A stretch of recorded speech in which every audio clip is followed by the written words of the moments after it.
E é importante deixar aqui claro, assim, para vocês, o quanto analisar o tipo do eneagrama não é algo raso. Porque, por exemplo, um tipo 8 mesmo, que a gente já tinha falado, né? Se ele for um sexual dominante, ele vai ser muito bravo. Agora, se ele for um social dominante, ele continua tendo aquela energia da assertividade, da impulsividade, de falar o que ele pensa, mas vai ser um pouco mais contido. Se ele for uma autopreservação, também ele vai ser mais contido.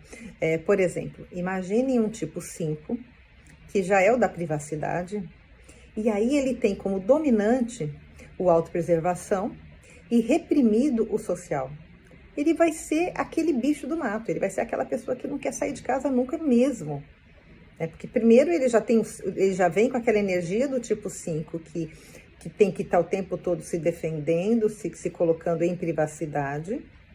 Aí ele ainda vem com se o autopreservação dele for dominante, então ele traz questões de escassez, então ele vai ser avarento, porque, nossa, vai me faltar. E se ele ainda tiver o social reprimido, quer dizer o quê? Nossa, o coletivo me machucou muito no passado, então eu quero viver sozinho, eu vou ser um eremita nessa vida. Então, assim, como é importante juntar esses conhecimentos dos instintos com a descrição das personalidades dos 9 tipos. Porque muda muito. É muito comum pessoas do tipo 6, sexual dominante, serem confundidos com 8. Por quê? Porque o 6, ele tem muito medo, lembram?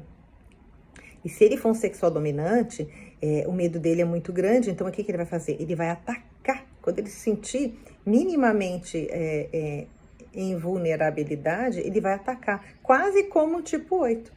Por isso que é importante estudar bem essas questões para não confundir um tipo com outro. É importante entender qual é a reação primária. Lembram? A reação primária do 6 é o medo. Já a reação primária do 8 é a raiva. Mas com o tempo, estudando, a gente vai pegando. Eu só queria que vocês realmente entendessem o quão importante é juntar os conhecimentos, tanto dos tipos como dos instintos. E vou fechar aqui deixando claro o seguinte: é muito mais fácil para a gente trabalhar as sombras dos nossos tipos do que os instintos. Porque instinto é um negócio visceral. Quando a gente vê, a gente já está fazendo. Por exemplo, a questão do 9, que tem uma dificuldade muito grande de dizer não, de se colocar. Ele até consegue,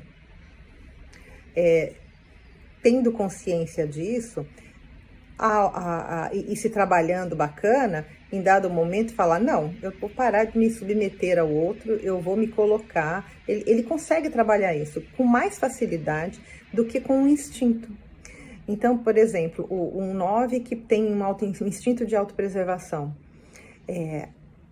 O instinto é mais difícil de ser trabalhado, por quê? Porque é um instinto. Quando você vê, por exemplo, eu conheço pessoas do tipo 9, autopreservação dominante, e olha só, o 9 já acha que ele não tem valor, que ele não é merecedor.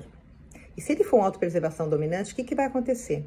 Ele vai, por exemplo, num restaurante, ele vai olhar o cardápio e ele vai escolher o prato, não o prato que ele gosta, ele vai escolher o prato pelo valor. Por quê? Porque já que eu não tenho valor mesmo, já que eu não acho que eu tenho merecimento, eu não preciso pegar o prato mais caro, né?